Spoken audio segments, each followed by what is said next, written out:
they switched formation, and we didn't expect that. And we during the first half we managed to try different things, but I think after we reviewing the tape at halftime of the first half, some of the clips them attacking, I think we did a good job changing the formation and changing the way that we were pressing and we were attacking, and it helped us. It helped us a lot. And in the second half, I think we did a better job, and we also had the opportunity to score two goals and also some dangerous counterattacks. Well, welcome everyone to Afterburn Soccer Show. Excited to have you on here on this great evening. A long weekend for some, as 4th of July is tomorrow, a holiday, and folks are going to maybe celebrate, cook out, grill, and do all that stuff. And celebrate a little freedom, and celebrate too that the United States men's national team has advanced in the Gold Cup, and praise Jesus for that hat trick. What a performance! We'll get to that. But of course, we're going to start with FC Dallas, and we'll get to a little North Texas, and we'll take your comments and questions live. But of course, I'm Nathan Hill. You can follow me at Nathan J Hill on Twitter. And with me, welcome back, is Ishmael Belcora. He's been out of pocket for a bit. You can follow him at Belcora Isma on Twitter. Welcome back, Ishmael. Thank you for having me back. It's good to be back in the States. We may have Jose join us in a minute. But we'll see. We'll see what state he's in if he can join us. We have plenty of clips tonight. Post game reaction from Nico about this big win as FC Dallas beats Los Angeles FC at home 2-0. We also have a clip a little bit about DC United coming up tomorrow. A little bit from Bernard Kamungo on that huge goal, and some notes from Javier Cano, head coach of North Texas, as they got 2 points from their weekend match against LAFC 2 at home. A little bit brighter spot for them. So that's kind of the order we'll flow with things. And of course, in there in the middle, we'll talk about Jesus Ferreira and his incredible hat trick. But let's just start with FC Dallas. That was the first result of the weekend. Ishmael, this was one of those games where it was hard to feel super confident about FC Dallas getting a result with where they have been, their recent form, their injuries, just the where things have been going for them. Would you agree with that? How confident were you with this team getting a result going into that match on Saturday night? Um, I think I was more confident than most people, mainly because I think LAFC have been somewhat inconsistent over the past couple of weeks. They've had a home loss to both Houston and Vancouver in the last 2-3 weeks. They haven't been the stalwarts that most teams in the league have seen them as. They're still at the top of the table because of how well they performed at the beginning of the year, where they got win after win after win, and so it was difficult based off of the performances from Dallas over the last couple of weeks to see all the positives that we ended up getting in this game, and it was a breath of fresh air to see the team come out with a more rigid structure that I think would have definitely helped in games like Austin and Portland that I don't think we saw successfully implemented. And everyone knows how depleted this team has been. And so to see the back end of the roster being able to bring 3 points after 4 full games of losses. Of course, you had the St. Louis win, half win. Um, 4 straight games of four full straight games of losses to be able to get this victory. It's cathartic, and hopefully, with a much easier schedule coming up in the next 2 games, we'll be able to jumpstart. This team has just been bitten by the injury bug. I wrote about this. It's kind of unusual. FC Dallas has been pretty fortunate injury-wise. We've had our share of short-term issues and a few long-term issues, but we haven't been in the position like some other teams have, just missing three or four key players until now, and so it is kind of uncharted territory. But I mean, when I saw at least the formation that was put out there was Sebastian Jet on top and as a striker, which he really played more of a midfield role. That wasn't a helpful graphic that was put out, and Kamungo, who has played as a striker before with North Texas, I didn't feel confident at all because we haven't seen those guys. Sebastian's working his way back from injury, and Kamungo has had a goal earlier this season, but off the bench. It's a lot to put on a young guy's shoulders like that. But this team, they found a way, and it feels like they've been due for a little bounce or two. And so that was nice to see. That opening goal from Kamungo, it was just a poacher's effort. It was just Kamungo not giving up on the goal, a bounce going FC Dallas's way, and we've missed a lot of those. And the second goal, Sam Junkwa, just a guy who we really haven't thought a lot about other than, hey, he's a nice veteran depth piece on this roster. Finding a really nice goal for him, his first FC Dallas goal. Ideally, that's what you want from a contending team, right? I mean, you want to see guys step up and deliver in these key moments. Yeah, and it was especially for both Yunka and Kamungo. Just apart from the goals, I think both of them played in roles that they're not very used to, right? Yunka, for the majority of his career, has played more in a defensive role, in like a wing-back position, and here he's playing alongside Kamungo and Velasco as the top three. And Kamungo, despite how it's been publicized, is not really an out-and-out striker. That's not really where he thrives. He can play up top, but he is much better going in behind defenses and making those those back-end runs. And so the role that they had him play here, which was almost like just as a decoy most of the time, where he only had 4 passes during the entirety of the game, which was kind of insane. He still performed his role well, especially in the second half, and he was able to get rewarded with that goal, which is a forward's finish. To be able to score that kind of goal, to have those kinds of instincts, it's a forward's instinct. And so just both of them being able to step up in a time where the team definitely needs them to step up is encouraging. And hopefully the majority of these injuries that we've seen, we're in the back end of all of this, and hopefully we're going to start to see the majority of players start to come back and start to get reintegrated as the summer rolls along. It was good to see Siki and Paxton back on the bench, both getting minutes. Let's jump over and just hear from Bernard Kamungo on that goal. It's a short little clip. I mean, he's a man of few words, as many of these soccer players are, but his joy is evident, and it's just nice to hear that joy and celebrate a great moment for this youngster.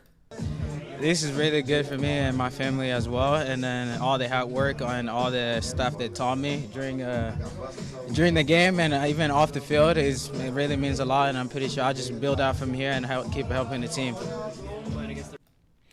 We've seen Mulatto get some minutes. We've seen some of these young guys, and there's been some chatter from FC Dallas fans about, is this really the way FC Dallas should build their roster? And that's maybe a bigger, longer episode sometime. But these guys have put in the effort with North Texas. They're familiar with the system, the culture of the team. You bring them up. I don't think anyone was expecting that we would have to rely on them at this point in the season, at this point in their careers, that this season would be one where, hey, they'd be available for some games, they'd get some minutes with the senior team, but they would still get minutes with North Texas and sort of, work their way into the senior team picture. So it's a bit of an unusual situation again. I mean, so is this for you, Ishmael? You watched Kamungo play for the past couple years. Is this a thing where, hey, he is ahead of schedule in your mind, or hey, we still need to be patient with these guys? I mean, if I'm being honest, I think that you just start to throw them more opportunities, especially in Kumungo's case. I don't think we've seen enough from Mular on the first team side to say that, hey, we should be giving him all the opportunities he deserves. But Kumungo has two more goals than Areola this season. Now, Areola has been very poor this season and has had injuries and a lot of other stuff, but for the fact of the matter is that the player that plays his same position has two more goals than him. I think Obrion's around either 2 goals or I don't think he even has goals. I don't think Obrion has any goals either. And so it's not that's not a blanket statement to say that Kamungo is better, but it is saying that as long as he continues to perform, Kamungo deserves to get these opportunities to keep growing. And I mean, especially now when there's so many injuries, this is the best time to have him play as much as possible. Well, Hyder does have 2 goals. Oh, I lost you on the That's screen there. I don't know what happened there. Hyder does have 2 goals, yeah. So that's okay. been a positive from him. And then he was a scratch in this game because of personal reasons. I tried to kind of get a sense of what that was about, and we don't have a clue yet right now. There was some talk about a green card, but he was in Frisco, so we'll see how that kind of shakes out. Yeah, I mean, yeah, I'm with your assessment. I mean, I think we got to be patient with guys. It takes young players, and Kamungo is such an unusual story. He didn't even go through college. He's not an academy guy. He really is charting his own course. So it's going to take a while. It's going to take some time, and he's going to have some ups and downs to it. But credit to him for finding a couple of goals when the team needs it, and especially with your backup striker out with Jesus Jimenez, the team needs somebody to step up, and we found a couple of guys to do that this time. Let's hear once more from Nico, head coach Nico Estevez, on this performance before we move on to other topics. Give credit to this team, because they're coming almost with a full team besides Alon and Murillo as starters, and we have a lot of injured players and some players coming from injury. Even Leggett, you can see that his rhythm is still, in moments losing it on the game, and I think it's always very difficult to beat a team like LFC. But I think with the special spirit that we had today, with the teamwork and the brotherhood that we had today, and some tactical things that help us to win or to be in a good spot to win this game, I'm really, really happy about this win because we deserve a win like this for all the bad things that have been happening throughout this last month. And we also didn't have some luck in other games that we were better than the opponent. And today it turned out that only 2 shots on target that we had, it went to goal. But really, really happy and really proud of this group and the maturity that they are showing and how they're willing to win and to grow this club as much as they can. Good stuff. I mean, this one thing I've been on several post-game calls and media availabilities with Nico over the course of this season. And one thing, even in the midst of these hard weeks when the team has struggled to find scoring and they've struggled to put their best 11 on the field, Nico has been patient and encouraging with the team. And of course, I think you got to be as a coach. I don't know what you get by going up and just criticizing or moaning about your lack of players or anything. I don't know that it changes your situation, but he's believed in this team. He has been confident in this team, in their grit, in what they can do on the field. So I just love hearing that from him. I love that as a leader when you just believe in the best for your players. And of course, sometimes it doesn't come together. The bounces don't go your way. And sometimes it all comes together and you get a huge result, and it's just something to build on and change the direction of your season. So a big thing. And of course, meanwhile, on the national stage, the Gold Cup is going on, and Jesus Ferreira is just lighting it up. He is just dominating. In fact, here's a live look right now at the Trinidad and Tobago head coach. Back-to-back hat tricks. Back-to-back hat tricks. Trinidad and Tobago coach, after that third goal from Jesus, he was not feeling it. I'm going to throw up some of. I do have some highlights. I was able to pull that up from this game. Let's just talk about this performance. He had essentially an assist in his first match, a hat trick in his second. Jesus, look at that finish in this third start again in the Gold Cup. Yeah, it's against an island nation, but you got to win against who's in front of you, right, Ishmael? Yeah, and I mean, the commentary of like he's not doing it against the top teams. Well, yeah, there's not been any men's national team player for the U.S. to score hat tricks against the top 20 ranked teams in FIFA. Like, that's not a thing, right? And so when you have Jesus perform poorly, like in the past, like during the World Cup, and like he got a lot of flack for it, and because of that, we did see him start to lose his position a little bit with the men's national team. He didn't start that much. You start to see the hype for Balogun. You had Vasquez with his hype on stateside. You had all these other players. And so now, when he is the only striker on this team to start, like he's the starting striker for the men's national team in the Gold Cup, well, this is where he's going to try to perform and show that he deserves to continue to get called up. And he's doing that and more. And so the constant ridicule that he's getting is kind of hilarious, because these are the same people that don't want him to play against top European sides. Mm-hmm. So, like, here he is doing it against the nobodies and getting hat tricks. And so, again, he's showing that he might not deserve the starting spot if we pull up against England tomorrow, but he deserves to be in that conversation. It's not just a black and white decision. And it's always good to see him in good form, because you can tell he enjoys himself. After that first goal, he's smiling. Like, that's always a good thing, especially from us as FC Dallas fans, to know that he is going to the Gold Cup when we probably need him the most, and is still getting that morale boost that is definitely going to transfer.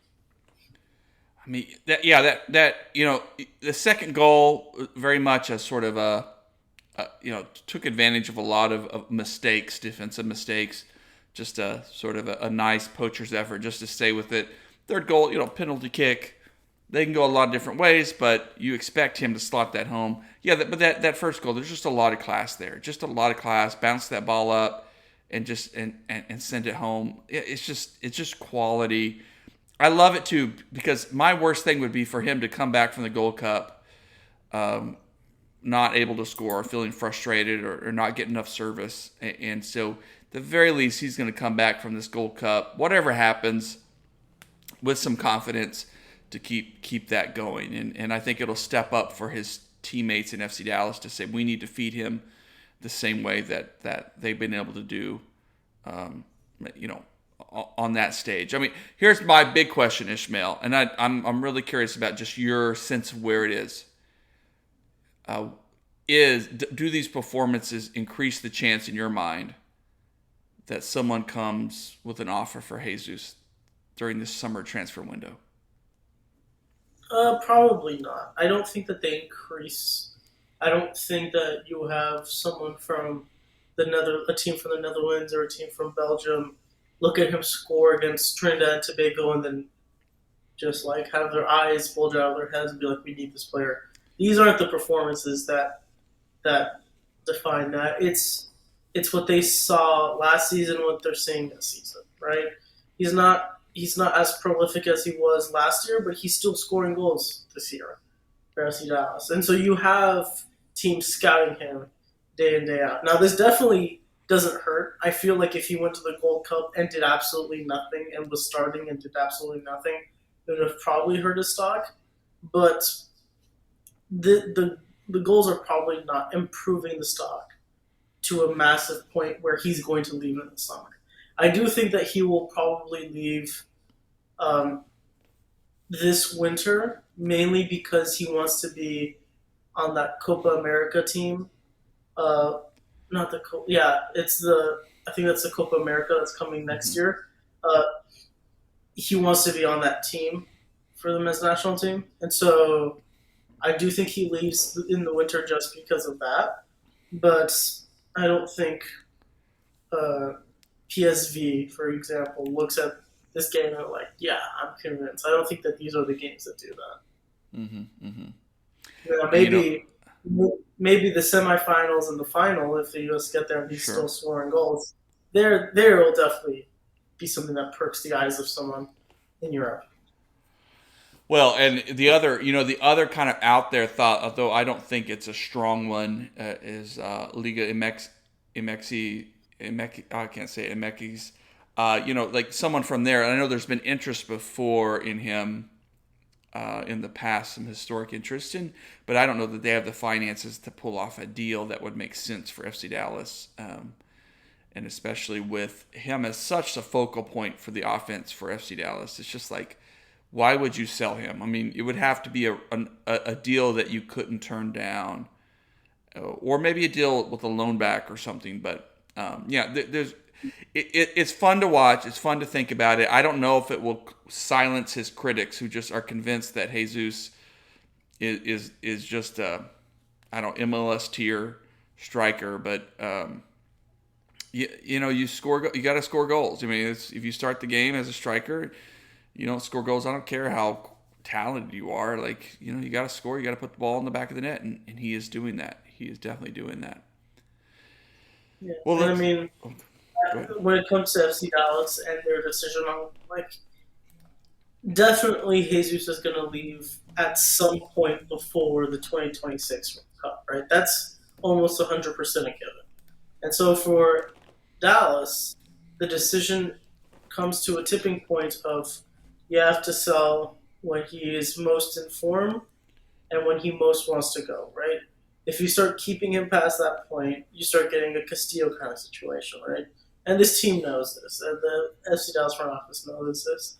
So probably you don't want to sell him this summer, but I could see a realistic scenario where after performing well at this Gold Cup, and then maybe he performs well in the Leagues Cup, which definitely has more international eyes on it, and then he performs well for the rest of the season, and ends the year in total with both men's national team, FC Dallas League, and FC Dallas Leagues Cup, ends with 30 goals, 35 goals throughout the entire year.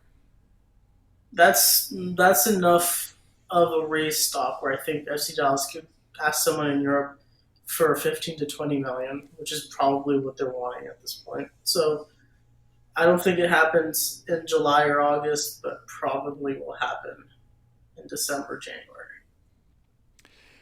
By the way, here on the show, I'm going to be trying to develop some little sound clips that we can toss in at different moments, little drops that make the show a little more lively. Back-to-back hat tricks.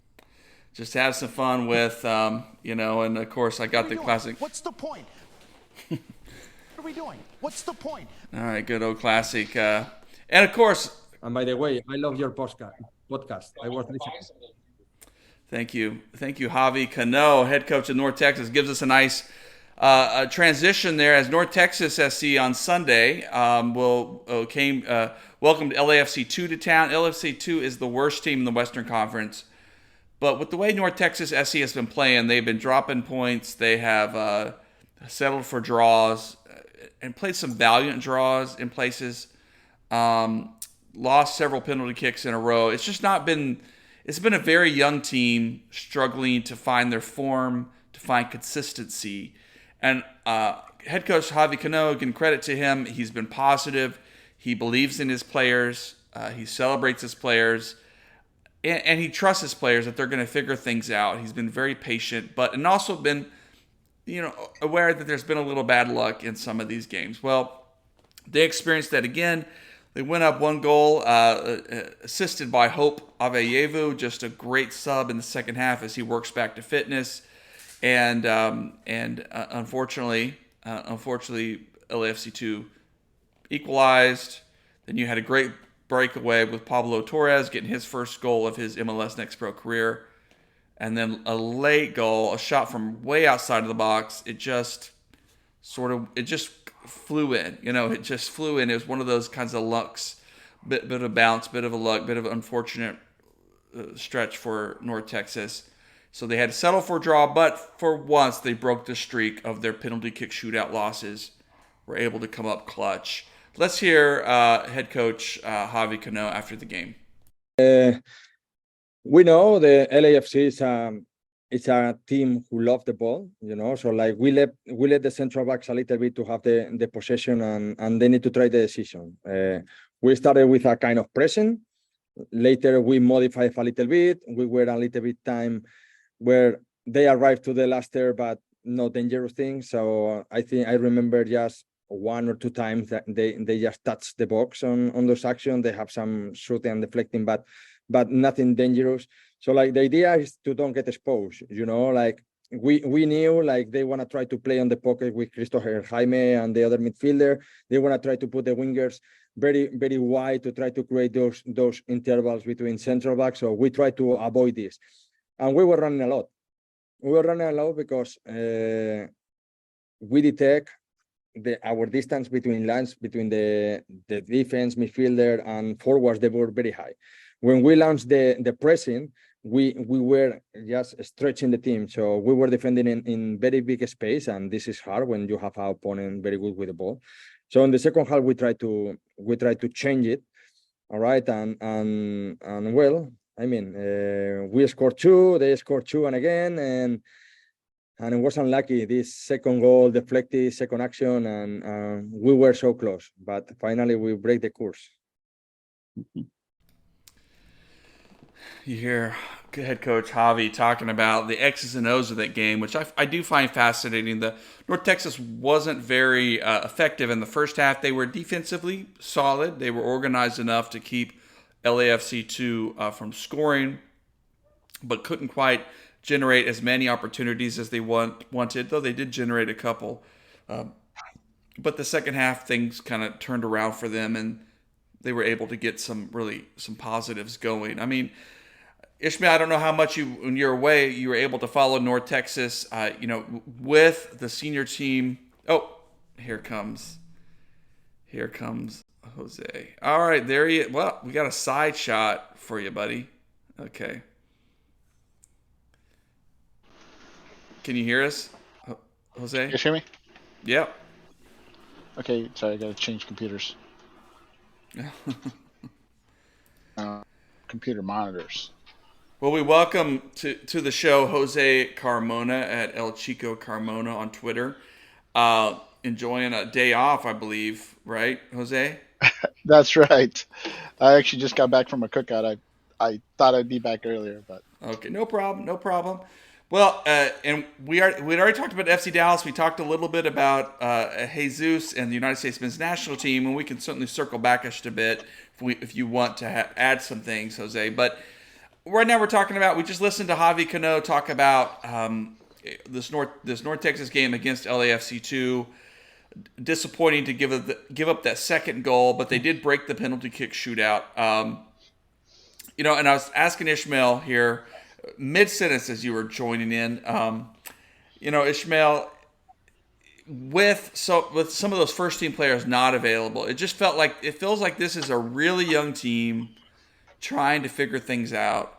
And I think in professional soccer, as much as you want to play your kids, and I'm a big proponent of that, some of these results we've seen the downside of that. We've seen that lack of concentration, the ability to close out the games, the nervousness, just those little mistakes that can do you in. I mean, is that your take, Ishmael, from how you've been following North Texas so far this season?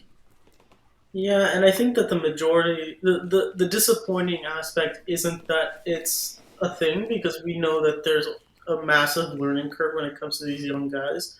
But I think what is disappointing is that the core group of players that we've seen week in and week out, which is again not too many. There's a lot of turnaround in this team, but the core players that we see week in week out uh, keep making those same like brain fart mistakes that end up leading to these things. And like you want to see those players grow. Like as an example, despite seeing him perform well, there's a lot of times where Henri, this is a player that I'm thinking of, makes these small mistakes where you're like, well, we've seen this before. Again, this is a young team, but like it feels like since you're the mainstay almost every week, you should be able to not make these small mistakes, right? And so the next couple of weeks are going to be very difficult because they go on the road to Tacoma, they play KC and Timbers, and these are good teams, right? And you go also to Houston, and these are good teams, and it legitimately feels that a lot of these games where they've lost have been games where it's just one mistake, and this is what you get when you have a young team. It's just I hope that like this core group of players, I'm just hoping that over the next 2 months as the season ends, we see a little bit more consistency from those like 4 or 5 guys. That's the main Hmm. thing I'm looking at as the season ends in September. Yeah.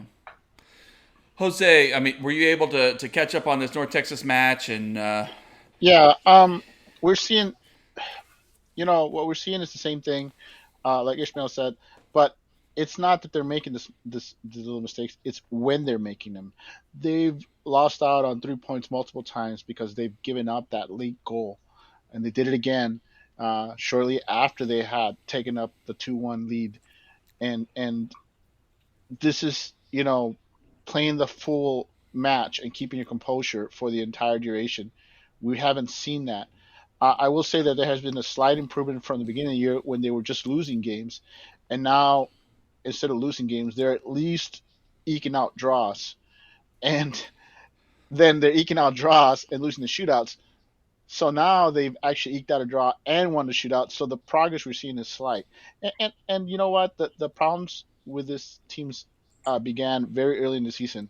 Um, uh, I want to say that this team was planning on having Tariq Scott be their main striker for the year, and that his loss is a significant loss for this team because mainly because the foreign loanees and stuff that they brought in haven't been up to par.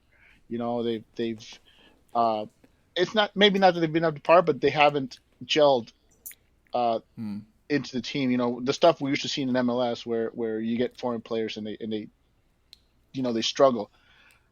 That's happened across the board for North Texas, and then now they're having to rely on some of their academy kids or some of their younger players, and you're going to have these issues with these young players. And I mean, added to the fact that they lost Tariq Scott for the year, the fact that Mulatto has taken a step back, and not only is he not performing on a senior team, he's also not performing when he's gotten shots at North Texas. Now, he has performed from time to time, but not at the level we saw last year.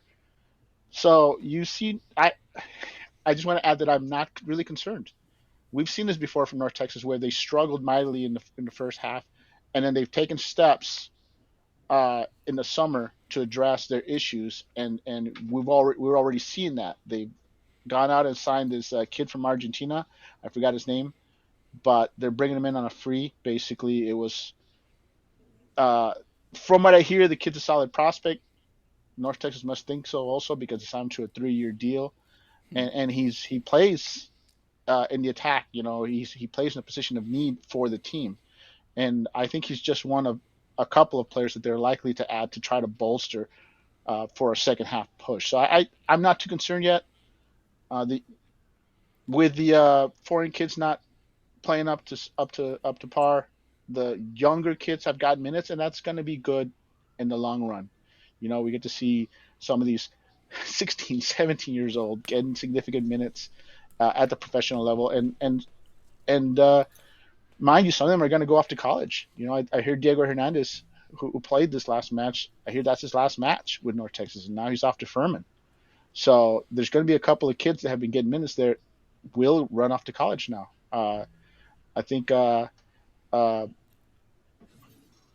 can't think of our goalkeeper, Ice Stone, yeah. Ice Stone. I think Ice Stone's also getting ready to leave also. So you're going to see several kids that have been getting significant minutes from the academy having to move on. And this is where it's going to necessitate that they bring in reinforcements. So I'm not too concerned. I want to see how they go about and reinforce themselves before, and then see by the end of the transfer season if they've made a significant attempt to improve. I think we've seen improvements. Just they're gradual and they're small and they're not enough where they're getting 3 points, especially at home. So it's going to be Yeah. it's been a long season, and there's still hope, but that window's closing. Well, as you mentioned, the slight improvement was they at least got that extra point, which I think they deserved. Antonio Carrera came up with a nice save on a pretty weak shot from LFC2, and then Tyshawn Rose able to finish off the PK shootout. So they at least came away 2 points to the 1 for LAFC2. I asked Coach Cano in the postgame, just like, what did you say to the kids? Because when you have a bad result, I imagine this coaches think about, what can I say to the players to settle them down, to to calm their nerves a bit, to get them focused, not thinking about, hey, we missed shots last time and lost the PK shootout. So I love it when coaches get a little philosophical, and this is what Cano did. Let's listen to him. My last two team talk were about confidence. Is something like we need to grow on the confidence. We when we were born, we born without confidence. So like the confidence is growing when you achieve our goals or when we are going through the adversity, and this is a kind of they are doing it. So tonight we were saying we are right to the penalties. They say like today we need to have confidence. We're focused on this. So like go there and do it, and at the end we want to win. And we were very, I don't know if from the camera you see, but we were squeezing each other, just passing good vibes, good energy. So tonight is just okay. We want to break it, and we did it. I love it because I did see in that, and it's a fun thing if you can go back and watch that part of the match. Antonio Carrera was actually going and getting that ball and handed it to the players coming up for their next spot kick. Just like talking to them, encouraging them, like they were really engaged, and so it was that sense of like, hey, we just got to find a way to get that extra point. We got to grow from this thing, and so I love it. I love. Like, hey, when we're born, we don't have any confidence. That's right. That's right, head coach and philosopher Javi Cano. That's a deep thought there. And these young players, they are just, they're enjoying this experience. They're growing from it, and you want to see them grow. So I just love that sense from Javi Cano. Jose Ishmael just said, this next stretch of games is going to be really tough in North Texas. I guess with where they are right now, and one thing Coach Cano has said a couple of times is that, hey, a couple of wins and they're right back in the playoff picture. It's a densely packed Western Conference, just like in Major League Soccer. But do you think North Texas is going to be in the playoff picture come the end of the season? The way they're playing right now, no. But like I said, I expect reinforcements to arrive. Carl Saints coming back from his international duty, and that's going to be a huge boost for the defense. He's missed significant games with North Texas, and not just through international duties, but injuries and whatnot. And having him back will at least help bolster that defense. And maybe we don't see that last minute collapse that we keep seeing over and over.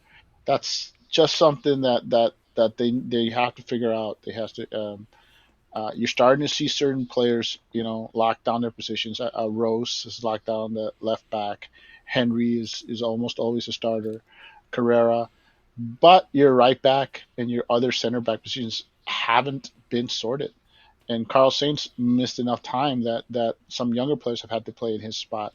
So getting Saint back, anchoring that position, and slowly but surely you're seeing the team basically is taking them a full this whole time to basically find who their best performers are. You know, um, so I think we'll like I said I think we'll find out once the transfer window is over how they reinforce who they get back if this team will be a playoff team or not. Right now they're not. They're simply not performing at that level. They're not getting the wins at home that they used to get. They used to this they used to have one of the best home advantages, and we haven't seen that this season, and that's a concern. LAFC, regardless, even though they got the 2 points, that should have been 3 points at home against basically the worst team in the Western Conference, which, by the way, North Texas isn't too far ahead of them, which that tells you how much they've struggled. And like I said, they're starting to gel. They're starting to come together, and the reinforcements and how they incorporate it, and if the kids continue to play improved ball, will determine if they can go on the run because they're gonna have to make a run if they're serious about making the playoffs. Yeah, and it's again the reason why we always want them in the playoffs. It's not because we want them to win or anything. It's that these kinds of games, when it comes to a playoff game in comparison to a league game, is the kind of game where these kinds of players grow, and these kinds of experiences change them for better or for worse. And so those are the kinds of experiences that you do want a player like Henri to have, or a player like Carrera to have. These players, or a player like Rose to have. These players that are mainstays, and are those players that we're looking at maybe going up into the first team at some point in the next year or so. You want to see these performances in these kinds of higher stake games, right? Uh, a game against LAFC where a draw means nothing because you end up going to a shootout is not comparable to a game that will determine whether or not you keep going, right? And so just to make the run to get them into these situations is super important. And so if they're able to do that, those kinds of playoff games are going to be super important to see whether or not these players can go up to the first team or not. Because at least during this season, there haven't been a lot of players that have performed at the level of Kamungo or Morlato from last year, where you're like, oh, they definitely need that chance next year. Yeah, and you want those high pressure situation games. Those are the ones that pay off, and guaranteed matches against the better teams in a watered down league, really. And you want those. Do you want that pressure situation? That's where the kids are going to learn. That's where they're going to grow, and that's where you got to. That's where you got to get to. Well, good stuff. By the way, I just got, I believe, just breaking news here. A live image of United States men's national team Twitter fan base as Jesus Ferrer scores another hat trick. Back-to-back hat tricks. All right, it's just my silliness. That's actually Trinidad and Tobago head coach. I love it. I'm gonna play it again. Back-to-back hat tricks. Just because that is the attitude of a lot of the U.S. fan base. Who I don't know what's going on with that Twitter fan base. I just don't get it. You want your team to win, let them win. You want players to do well, but I guess for some, no, I want guys to suck. I don't know. I don't get it. I enjoy watching people be stupid online sometimes, especially when it's so stupid it really doesn't matter. It's just like, it's entertaining to see people lose their minds over something that is, for all intents and purposes, good, and just seeing them like go insane is very entertaining. And my problem with the toxic Twitter people is that they infect the casuals who don't really know too much, who may follow some of them because they are supposed to be the knowledgeable people. And so there's some casuals that are simply repeating what these guys are telling them, like, because they don't know better. And I posted it on our chat, and my whole take is that Jesus is basically Julius Caesar right now, and the Gold Cup is Gaul, and Jesus is going and conquering the Gold Cup, and as he does it, he's winning over the casuals. The casuals are starting to say, "What's your problem with him?" You know, the hardcore guys are still like, he doesn't play Europe, and whatever excuse they keep moving the goalposts. Uh, all Jesus can do is score. And honestly, I guarantee you, if this U.S. team doesn't win the Gold Cup, they're just gonna pretend like it never happened. Like, they're going to basically use as they're gonna use that as an excuse. They'll somehow blame that on Berhalter, and then they'll blame it on Jesus. And let's face it, though, my whole take on this team is really the guys that have played with the A team, whether Turner and Ferreira, are the guys carrying this team. The best player right now on the roster is Jesus. And I know people are like, some people are still giving me the Vasquez is better, he should play more minutes. Vasquez is getting minutes. He's just not scoring at the clip that Ferreira is. Right. Vasquez is getting significant minutes. He's not getting as much minutes as Ferreira, but he's not scoring at the same clip, and he's playing the same opponents. And he's playing against tired legs when he's come in, where you should think would give him a boost. So I'm just, like I said, people keep moving the goalposts. I'm excited that the team is doing, but honestly, this team is going to go as far as Jesus takes them, really, because I know everyone's talking about, he scored 3 against Trinidad and Tobago, blah, blah, blah. But my recollection of that game is that our wings played horrible. Sendejas and Roldan on the wings, they did not have very good games. They had moments, but for the better part of the game, they struggled combined. And then so you got Jesus, who's basically, having to work with that on a team that, let's face it, is built around our wing players, really. And when they're struggling and your guy's still scoring, regardless of the opponent, that's something. Honestly, that's my concern going out of the group stage, is the play of the wings. It has to be better. Mm-hmm. Those are the guys that should be playing better against this level of opposition, and they're not. And Jesus, whatever you think of him, Jesus has performed and deserves to get a callback with a better team. I don't care where you place him. The bottom line is, you were given a spot, you performed. Reynolds has performed. Jones has performed. Busio, Caldwell. There's several players Mihailovic, that have performed, and if they're performing, forget the level of position. They're basically saying, "Hey, we performed at this level." Their name should be in the hat to be given a shot at the next tournament. Yeah, that's all you want to see. Well, let's shift over to our final topic of the night. I realize it's already 6:50 or my time 8:50. So, but here's a little clip. Let's turn our attention to DC United. FC Dallas turns right around, and tomorrow they welcome DC United for their sort of annual July 4th game. It's usually one of the big matches, fireworks, all the fun. And the team, of course, means they have to shake off. And the positive is that they have that win from Saturday to build on, but that means they gotta, rehab quickly and get ready. I don't think we'll see any new faces in that short time frame here ready to start. One. We'll see one. Hyder O'Brien? O'Brien, he'll be back. Okay. Jose, did you ever find out? I even sent a little link in to my one contact within the FC Dallas organization, and no answer. But did you ever hear back about why Hyder was a scratch on Saturday? It was a rules violation. It was a minor one, not a big one, but it was. They wanted to basically punish him for whatever this rules violation was, and that was basically he had to miss the game. But he should be back with the team now. Okay, well, that'll be nice to have.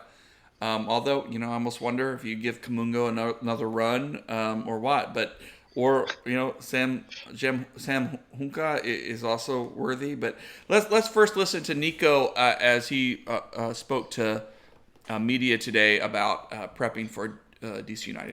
Every time when you play at home, it's important to win. DC is a team that has a lot of quality players. They have a clear idea how they want to play, and it's going to be difficult, And every game against any team, and with the heat that we are having here, it makes more difficult. But I think after the win against LFC, it gives us confidence, and we have to just repeat another performance. DC United will come in. They'll miss their star striker, Benteke, who will be, I think, is out with yellow card accumulation, so he won't be available for DC United. They also played this past weekend. So you would think, as the home team, the cards are in favor of FC Dallas, but we're still an injury-prone team. It's just been tough for FC Dallas as of late. So what's our thoughts? What's our confidence going in to this game on Tuesday night? I will say that I'm very confident. I'm very confident, mainly because the biggest hang up with the team is how are we going to score? How are we going to win with all these players that we're missing, with our top scorers gone? And going out there and beating LAFC, I don't care who LAFC was missing. They were not missing as many people as FC Dallas. So however weak of an LAFC team they were fielding, FC Dallas fielded an even weaker team. And they went out there and they beat those guys. And you know what? You saw that Junqua goal coming. You saw it. You saw him basically almost pull it off before, and you're like, wow, there's something there. Give him another shot, and he gets that, and that's exactly what he did. That's a confidence builder. That's a confidence builder for Kamungo, and it's a confidence builder for the team to know that, hey, we have guys that are gonna be able to score, and this is gonna be great. It's gonna be great once this team gets healthy to know that we had guys come off the bench and perform in a big game against a big opponent. That carries over, and I think right now this team, that LAFC, I think they can ride that wave of confidence into the 4th of July game, and yeah, I think FC Dallas gets another W. Ishmael? First off, I always think it's very funny when this happens, and it happens multiple times. FC Dallas has had multiple games on July 4th against DC United. They had one in 2017. They had one in 2019. So it's very funny that a July 4th game, the team of the nation's capital, is never in the capital. But anyway, all it's taken teams to do to beat DC United. There's a reason why that is, Ishmael, by the way, is because the National Mall on July 4th is like a mess. There's a big concert. So if they had a DC game too, it'd be a traffic nightmare. So it's kind of smart, But anyway, go ahead. Anyway, teams over the last couple of weeks have shown that the way to beat DC United is simply to chip Tyler Miller, because they have the team sets up where the defensive line for their defense is always super high to involve them in the possession of play, right? And because of that, Tyler Miller steps up as well. That's why you have that insane goal from Pablo Ruiz. And I think Zelarayan also scored one from long range. They just keep chipping Tyler Miller, right? I think when it comes to the way that DC sets up, it's very unique. Rooney has his specific ideas tactically that are not easy, but when you break it, the team will win, right? If you're able to figure it out, the team will win, right? And so if DC is going to be playing with a high defensive line and high pressure, which they usually do, all FC Dallas has to do is kind of do what they did against LAFC. because LFC doesn't play with a high defensive line, but they do play high press. And they do play like blitz attack, and Dallas was able to stomp on that in this game. And so, if like almost play for play, if FC Dallas is able to replicate what they did against LAFC, it should be an easier win. And hopefully, we keep our run of winning 4th of July games, because I think we have done that a lot over the last like 5-10 years. And if FC Dallas manages to win, they'll be in 4th place again. So Yeah, they're hovering around kind there. of kind of making that spot there. Yeah. Marcin has got 50 on fire versus DC United. Okay. All right. Different pod. That's Marcin. Is my brother-in-law. He's just trying to be funny. He's just messing with us. That's good though. Yeah. But yeah, and by the way, Tyler Miller, DC United goalkeeper, who's also going to be with the All-Star team because I guess Rooney is coaching it. Like, got it. Talk about. I guess pause doesn't exist like at all in any capacity. It is soccer. You're right. You're right.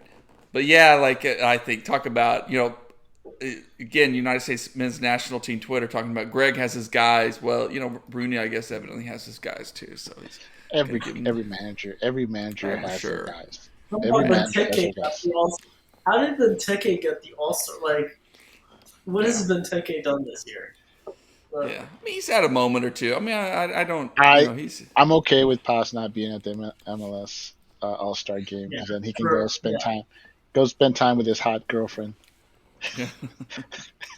Give that woman some attention. Well, good. Well, let's leave it there. It's almost been an hour show. I mean, but we have missed a few episodes. We just had just busy schedules, and I'm actually doing the show in a new location in my garage, and I'm realizing it's going to be a little warm in here during the California summer. So we'll adjust. We'll figure it out. But anyway, Ishmael, Jose, thanks for being on tonight. Hope you have a safe 4th of July. Yeah. Thanks. Have a safe 4th of July, everyone. Back to drinking. See you guys. Yeah. Be safe, everyone. Of course, check out the website afterburn.soccer for your latest news. Been trying to post some good clips, some interesting insights in North Texas and FC Dallas and others. And so I hope you will subscribe, even for free. 'Cause actually, most of our stuff is for free.